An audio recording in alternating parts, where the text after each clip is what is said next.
glimpse into what I might do with post work is I'm just cleaning up bad lines. You'll see an area. I could just like point stuff out here as I go along. Let's see here. So I have an area here. It kind of looks funny. So I'll take care of that. And I want to do some work around her eyes here. The problem with this here is with this particular character, the way the mesh is designed doesn't lend very well to this particular morph that I've done. This morph is actually reference from an earlier figure. And that the eyelashes themselves come out okay, but because of the actual meshes over this is actually just like a big flat piece right here. You can see how this line over here is uneven and along here too. So I'm just going to brush in some black to kind of smooth those lines out. Nothing too fancy, I just want to smooth it out. Then if you look up here, not sure if you can notice that or not, but it almost looks like there's a line going across, and I'm going to smooth that out as well. I think that's all I really need to do here. I might smooth out that part and this part, possibly this here.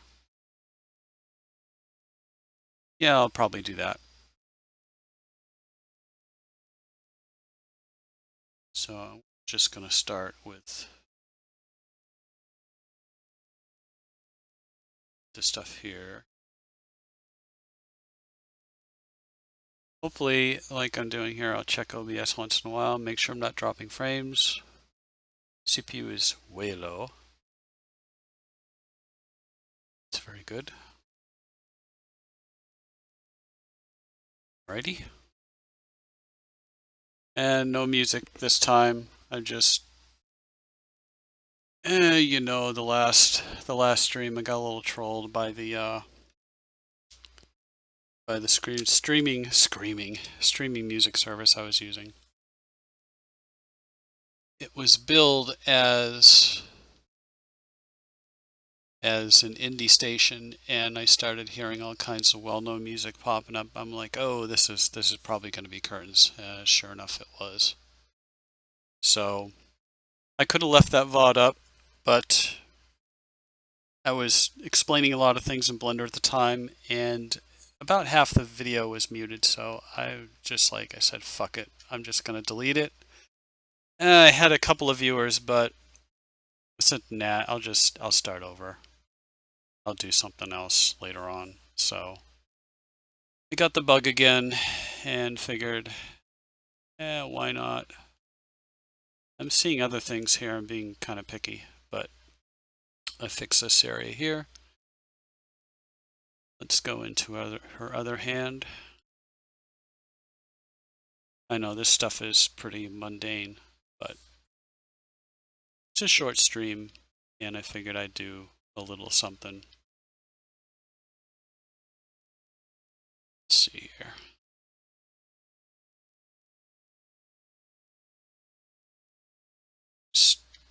Smudging things out with the smudge tool on GIMP. Let's see. I haven't updated this in a while, but I'm running GIMP 2816. I'm sure there have been some updates since then. And while I'm working, just kind of a little funny anecdote. Around this time last year,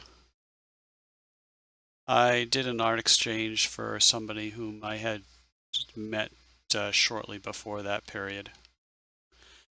I don't even remember how we met. I think it was through a mutual friend on Facebook. she expressed some real interest in me doing a caricature of her. And that's about, most of my commissions are like that.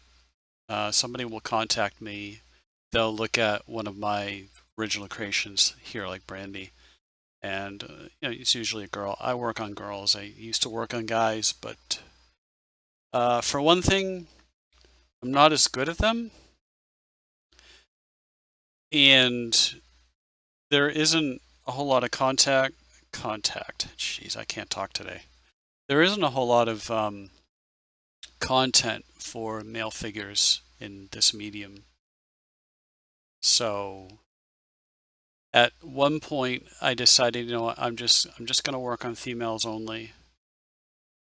And I've done some male commissions, and they come out really nice. I might show you them when I get done with this, but and I'd like to do some more renderings of males. They're just not nearly as popular, and it's kind of a shame. But they just go where the money is. The money is really in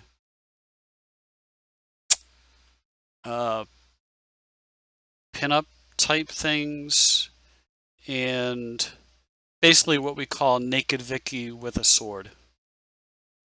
So you're talking about like your Boris Vallejo type paintings and stuff like that, or to a lesser extent Larry Elmore, stuff like that. Naked chick with a sword, like a Conan thing, Red Sonja type, or fairies, fantasy stuff, in general. And as I zoom in over here, see, that's the thing. When I start talking, I get distracted. I distract myself because I'm thinking about what I'm talking about, which I'm sure will improve over time as I do more streams and assume that people watch and all of that kind of stuff. Which, yeah, I think eventually I'll get some more viewers and stuff like that.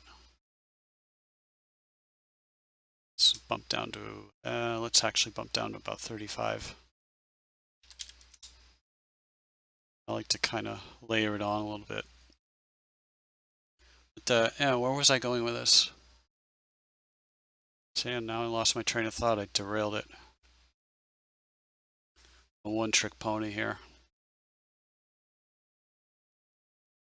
It's probably a little too much. Yeah, if I can remember what I was getting at here. It's talking about naked Vicky with a sword and popularity of certain genres and stuff like that. But yeah, what I was going to get into was, I would say, not the typical Daz Studio or Poser user, artist, whatever you want to say, but certainly the most prolific, at least over the years, has actually been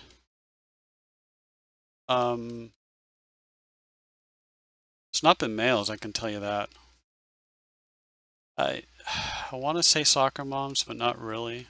But it's been women have been doing a lot of the stuff. So the market, they that demographic drives the market.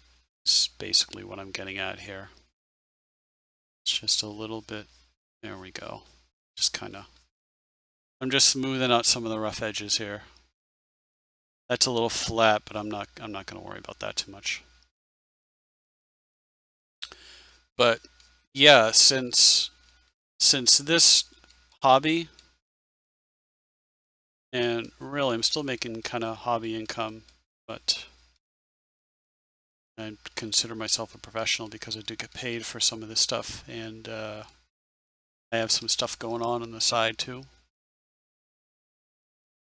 But it's really driven by hobbyists, because as far as 3D stuff is concerned, this is a little bit easier to learn than, say, Maya, Cinema 4D, programs like that, Lightwave, ZBrush. ZBrush is another big one. And I wish I could afford ZBrush. God. And that's the other thing.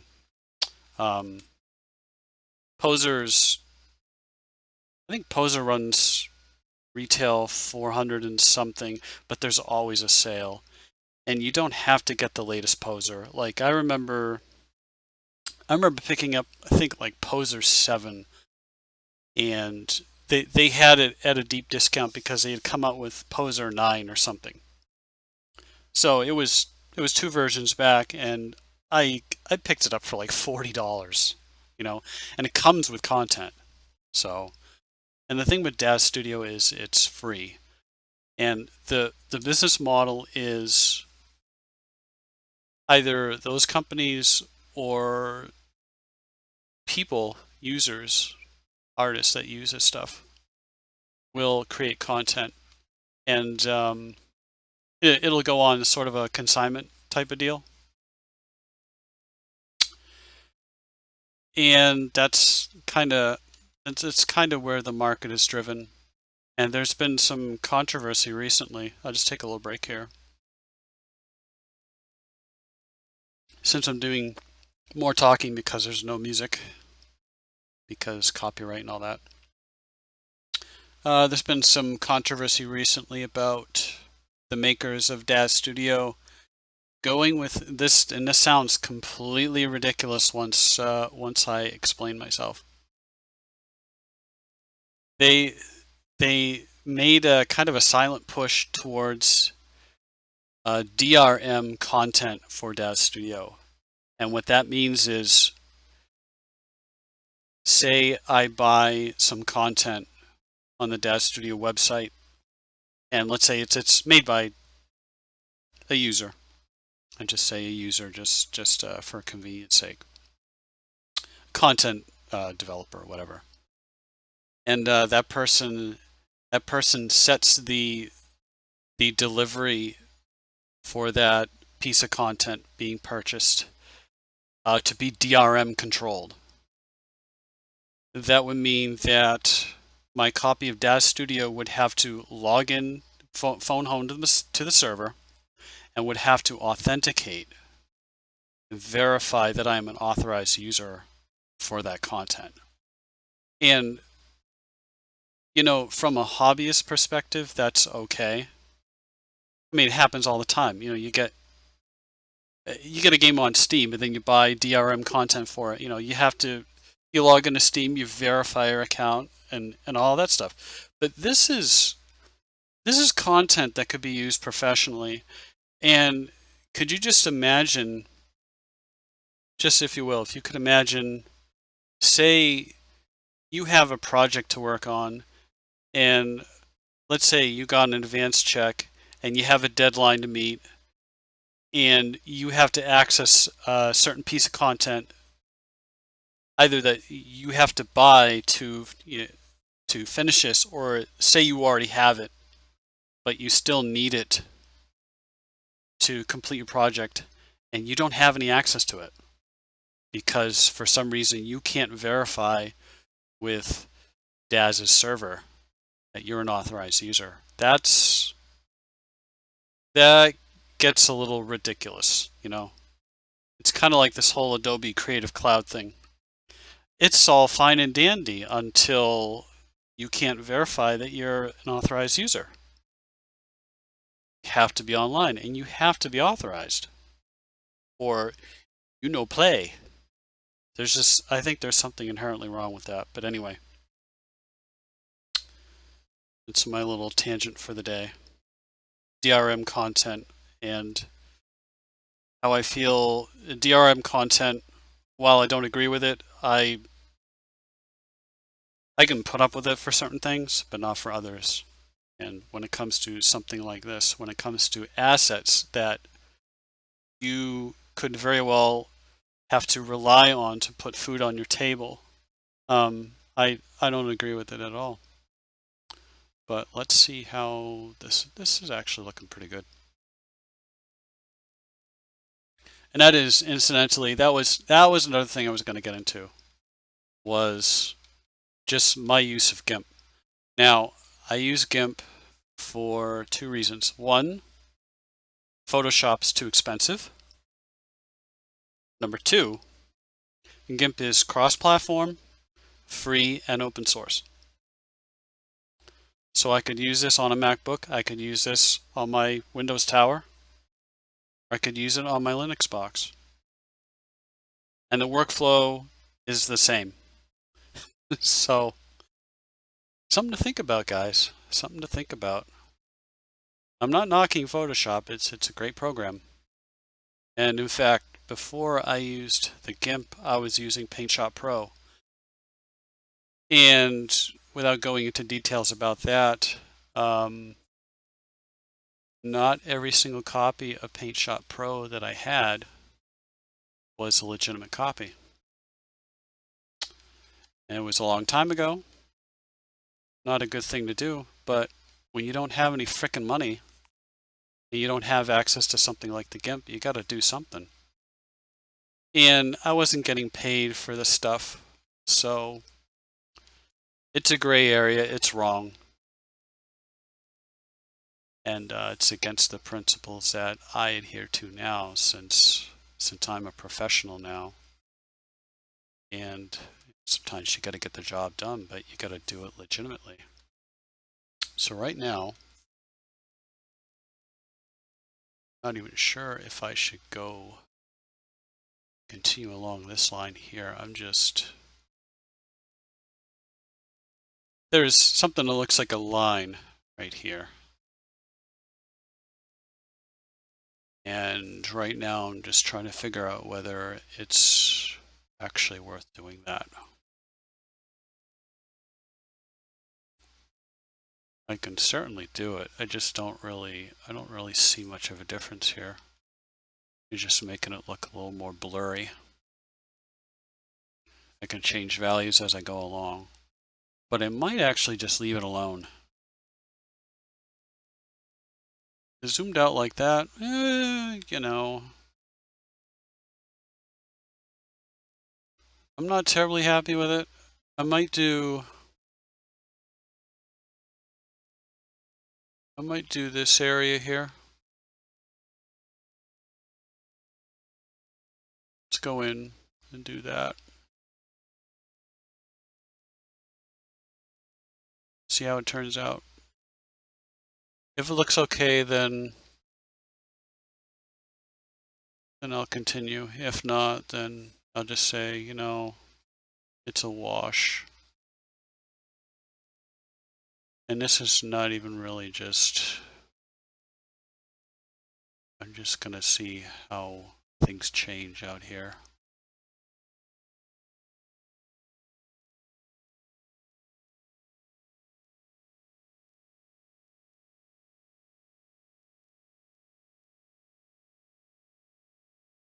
I think I'll actually just make it worse if I continue with that. So I don't want to spend a lot of time on this. Because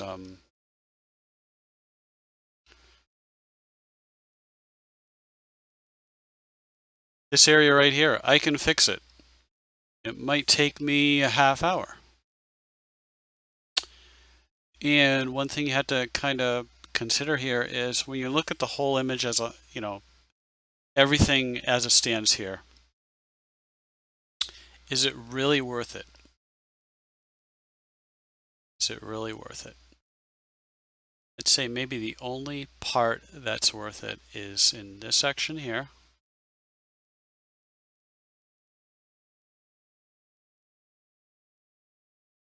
Maybe here.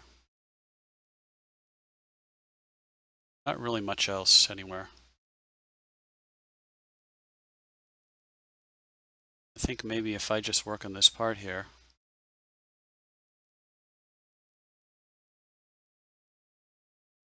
Good, excellent. Still no dropped frames.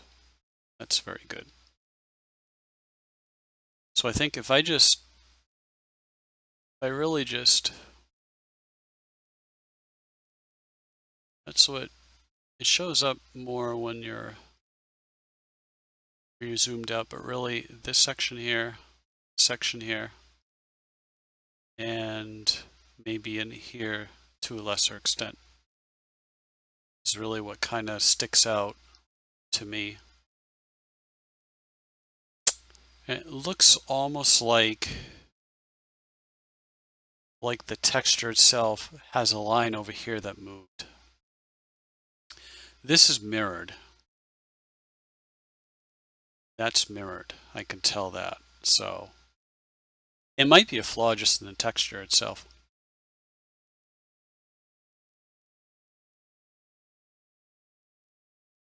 So let's see.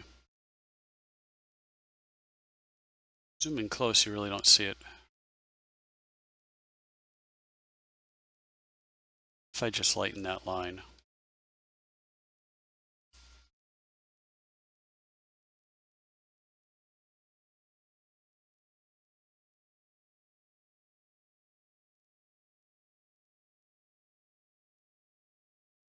So this part right here. Take, it's too dark. This here.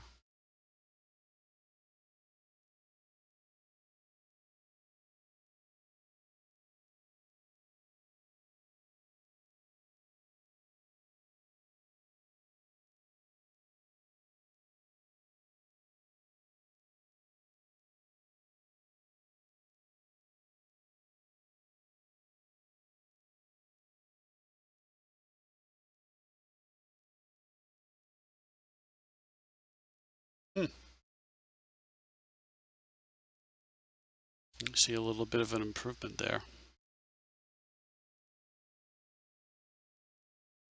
Sometimes that's all it takes. Could probably use the same color here. So let's see.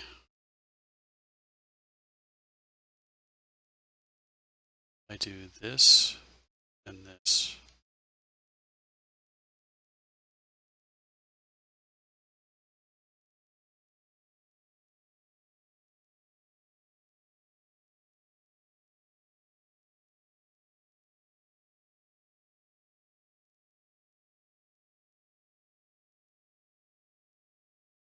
It's a little better. Do this part here. Just a tiny bit. Not bad.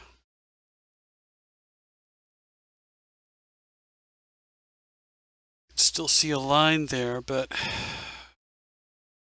it's not bad. It's not too bad. And now I'm just going to go over this.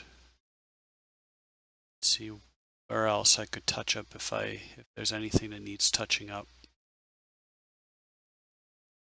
Looks fine.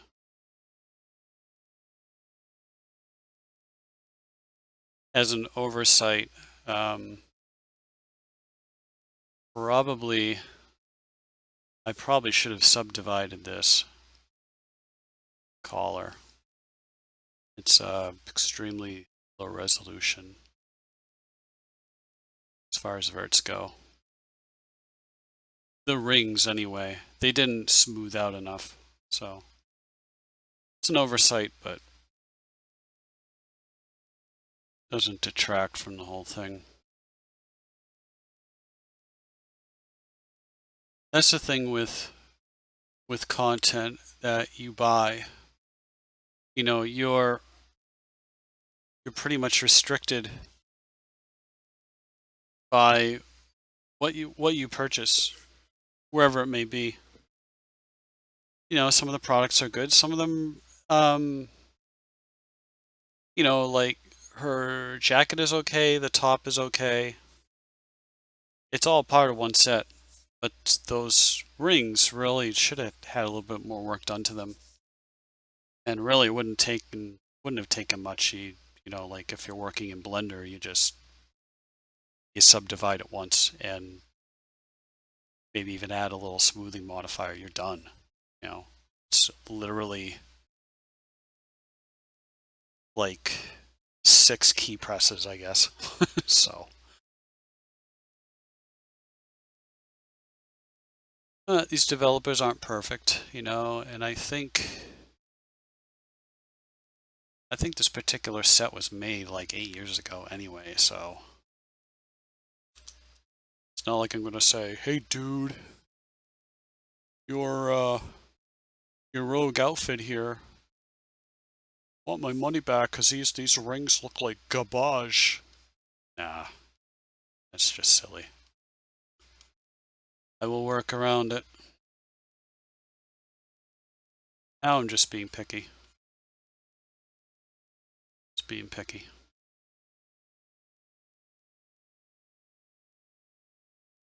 Doing these little creases near her armpits here. Smoothing them out. This is about, it's probably 75% of what I do when it comes to post work.